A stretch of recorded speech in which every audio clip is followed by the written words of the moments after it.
Remember, there's some pretty important information here in the disclaimer. You might want to give the video a quick pause and read it.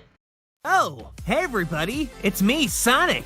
Sonic the Hedgehog! Just here to remind you that if you haven't already, make sure to hit that like button.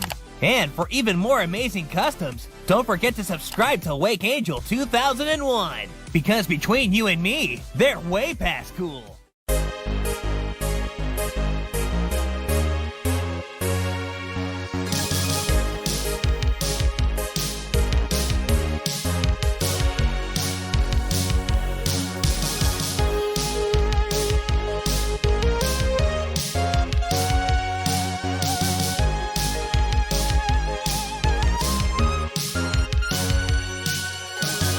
Hello my friends, this is Wake Angel 2001 coming at you with another rebuild for Sparklewolf 404.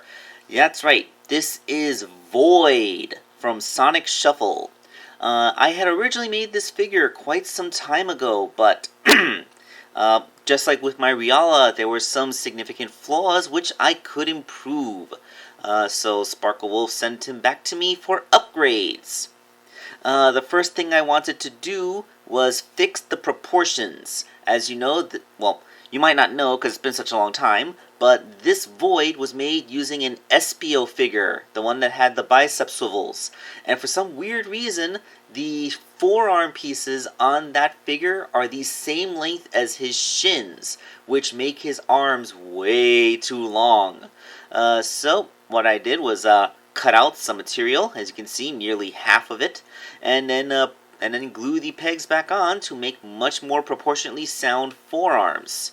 And while I was there, I also decided to re-sculpt the crystal bits that go on his ankles and wrists, because the first time I made them they were way too big. So now they are a bit smaller and more fitting in the proportions of the character design.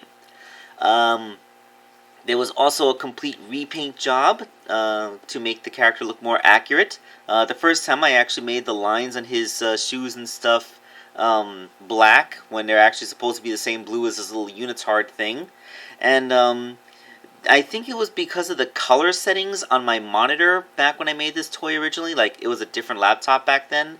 But I made his green parts like a teal color, which they totally were not. So now they're much more accurate shades of green and teal.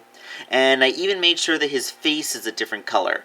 I added a little bit more pink into that lilac to make the face a bit more, his skin is more of the lilac-y color.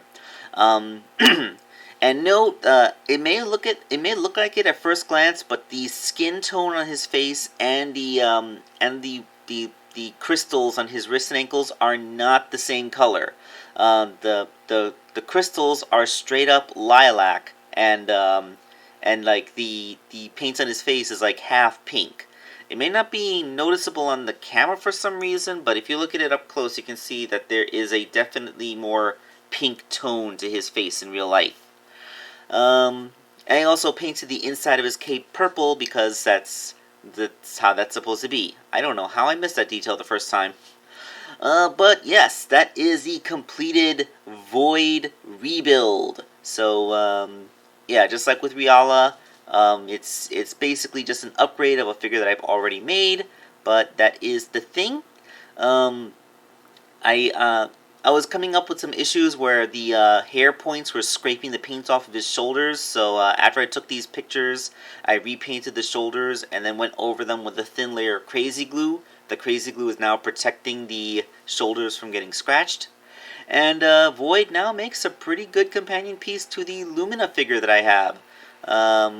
Now I just gotta make the Illumina figure, and hopefully I will have my new printer by the time Illumina is done, because I am also supposed to make a giant harp for her, and a 3D printer is the best way to do that. But that is for future Angel to worry about, because now on to making yet more customs. This is Wake Angel 2001, signing off.